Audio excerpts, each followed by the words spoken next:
ഗുരു ഒരു പദം കുട്ടികൾക്ക് പറഞ്ഞു കൊടുക്കുമ്പോൾ ആ പദം എങ്ങനെ ഉണ്ടായെന്നാണ് പഠിപ്പിക്കുന്നത്. ഇപ്പോ ധര എന്ന് വെച്ചാൽ എന്തുവാ അർത്ഥം പറ? ഭൂമിയെന്ന്. അതെങ്ങനെ വന്നു? ധാര്യതേ ഇത് ധര. എല്ലാ വസ്തുക്കളെയും ധരിക്കുന്നത് യാതൊന്നാണോ അതാണ് ധര. ഭൂമി എല്ലാത്തിനെയും ധരിക്കുന്നത്, അതുകൊണ്ട് ധരിക്കും. ഭൂമി എന്ന പേര് വന്നു. ഇതാണ് ഗുരു പറഞ്ഞത്. സാഗരം എന്തുവാ? സാഗരം സമുദ്രം, കടലാന്ന് അറിയാമല്ലോ. എങ്ങനെ വന്നു സാഗരം കടലും?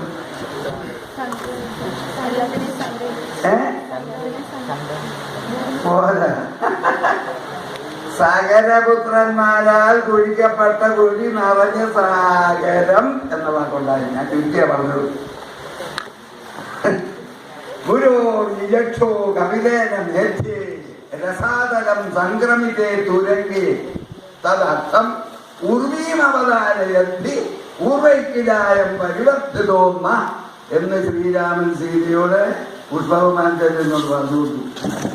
പൂർവൈകി നമ്മുടെ പൂർവികനായ സകല രാജാവിന്റെ പുത്രന്മാരാൽ കുഴിക്കപ്പെട്ട കുഴി നിറഞ്ഞാണ് സാഗരം എന്ന വാക്കുണ്ട്. മനസ്സിലായത്? രാമായണത്തിലുണ്ട്. ശരിക്കും സമയം ശ്രോതാവിനോട് മിടുമിടുക്കലായതുകൊണ്ട് ഒറ്റ വാക്ക് മതിയുണ്ട്. അപ്പോ ഇതുപോലെ വാക്കുകൾ അർത്ഥം വാക്കിൽ നിന്ന് തന്നെ എടുക്കണം. പിത ഫാദർ, പിതര പിത്ര, ഫാദർ പിതാവ്. ഇതിനെ സംസ്കൃതമായി ഇംഗ്ലീഷ്. സംസ്കൃതത്തിൽ നിന്നാ പിത്ര ഫാദർ, പ്രാതര ബ്രദർ, മാത്ര മദർ, അഹം ഐ, വയം വി, ദൗ ത്വം നീ, ത്വം ദൗ, യുവാം യു. ഇതെല്ലാം സംസ്കൃതം. അപ്പോ ഈ ലിംഗ്വിസ്റ്റിക് സയൻസിലോട്ട് കയറുമ്പോൾ സംസ്കൃതമാണ് മൂലം എവിടെയും. അതുപോലെ അല്പം മുമ്പ് നമ്മളൊന്ന് പറഞ്ഞത് ഒരു ശ്ലോകം ഞാൻ ചൊല്ലിയിട്ടുണ്ട്. പോയി കൊണ്ടൽവേണിയുണ്ട്. അയ്യോ ഒന്ന് ചൊല്ലിച്ചേ.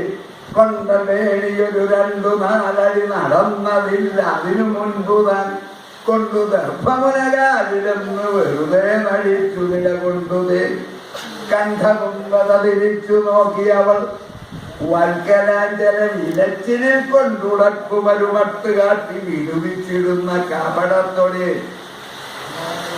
ദർഭാങ്കുലേണ ജനനക്ഷമയ്ക്ക് അതാണ്ടേ തന്നി സ്ഥിത കവിച്ച് ദേവമതാരി കിട്ടുക.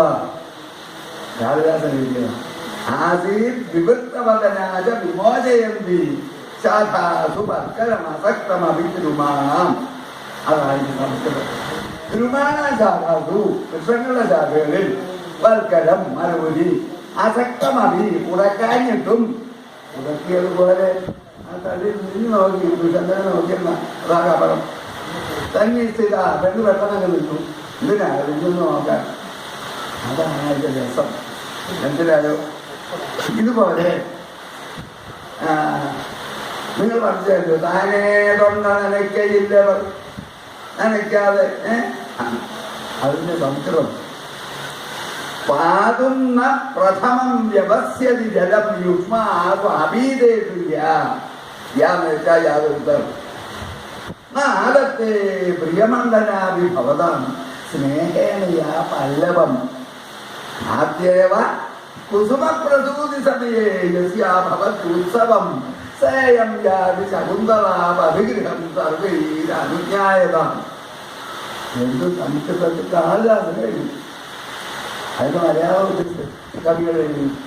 താനേ തൊണ്ട നനയ്ക്കയില്ലവൾ നനച്ചിടാതെ നിങ്ങളെ താവും കൗതുകമെങ്കിലും കരുണയാൽ പൊട്ടിച്ചിടാ പല്ലവം പൂരിക്കുന്നിത് എവൾക്ക്, അവൾക്കെന്നല്ല എവൾക്ക്, നിങ്ങൾ പുതുതായി പൂക്കുന്ന നാൾ ഉത്സവം പൂകുന്നു പതികേഹം ആയവിള്ള നൽകിയിടുവിൻ സമ്മതം എന്നാണ്.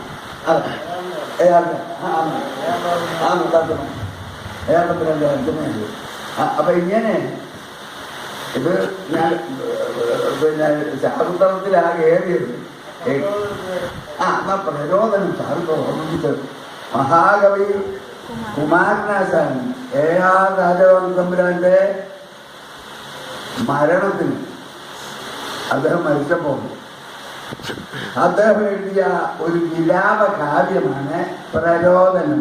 കേട്ടിട്ടുണ്ടല്ലോ പ്രരോദനം? അതിൽ ആകാശങ്ങളെ അണ്ടരാശികളോടും ഭക്ഷിക്കും ആകാശമായി ഇക്കാണുന്ന സഹസ്ര രശ്മിയെ ഇരുട്ടാക്കും പ്രഭാസാരമായി ശോകാശങ്കയ എഴാത്ത ശുദ്ധ സുഖവും ദുഃഖീകരിക്കുന്നതാം ഏകാന്താദ്വയ ശാന്തി ഭൂവിനു നമസ്കാരം നമസ്കാരമേ. ഈ ഭൂമി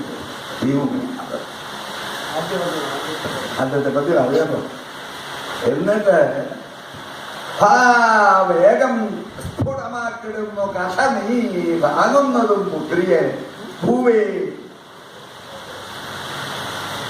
കൈയുയർത്തി വിണ്ണിലുടനെ ലക്ഷ്യം കുറിക്കുന്നതും പൂവേലും പല പൊയ്കയും പുഴകളും തോട്ടങ്ങളും പൂണ്ടിടും മാവേലിക്കരയെ തിരിഞ്ഞ് നെടുവീർപ്പിട്ടിട്ട് നോക്കുന്നതും.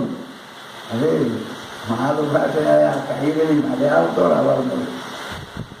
വേഗം കുടമാക്കിടുന്ന കഥ ആരുടെയാണ്? തമ്പുരാന്റെ. അതുപോലെ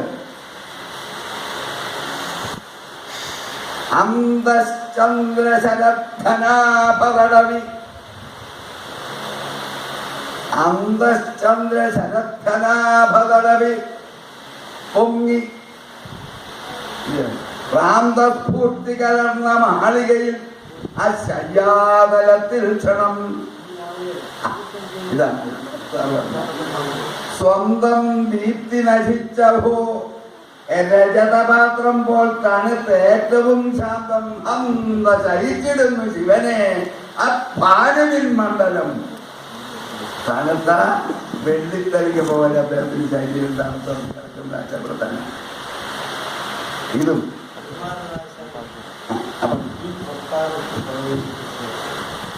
അദ്ദേഹത്തിന്റെ അടുക്കളയിൽ നിന്ന് ഭക്ഷണം കൊടുക്കുക, ഇവിടെ താമസിപ്പിച്ച് അദ്ദേഹത്തെ പ്രചോദിപ്പിച്ചാണ്. അന്ന് സാധാരണ അദ്ദേഹം ഇവിടുത്തെ രാജകുടുംബത്തിലെ ആളാണ്, മഹാരാജാവിൻ്റെ സ്വന്തം അടുത്താളാണ്. ഈ കൊട്ടാരത്തിൽ ഇവിടെ ഈ നിങ്ങൾ ഇന്നലെ കിടന്നുറങ്ങിയ മുറിയിൽ കുമാരനാശാനെ താമസിപ്പിച്ചു. നമ്മളത് അറിയുന്നതാണ്. അത്രയും മഹാനുഭാവനാണ് അത്. തന്റെ ശിഷ്യനെ കൊണ്ടാണ്, കേശവനെ കൊണ്ടാണ് തൻ്റെ പുസ്തകത്തിന് അളവാൻ. അത്രയെങ്കിലും മഹാനുഭാവനായിരുന്നു അദ്ദേഹം. പിന്നെ കഷ്ടം സ്ഥാനവലിപ്പമോ പ്രഭുതയോ സജ്ജാതിയോ വംശമോ ദൃഷ്ടശ്രീ തനുധാടിയോ ചെറുതുമിഞ്ഞോരില്ല ഘോരാനലൻ സ്പഷ്ടം മാനുഷഗർവമൊക്കെ ഇവിടെ പൂക്ക അസ്തമിക്കുന്നത് ഇഷ്ടന്മാർ വിരിയുന്നു. ഇവിടമാണ് അധ്യാത്മവിദ്യാലയം. ആത്മാവാണ് അധ്യാത്മവിദ്യാലയം.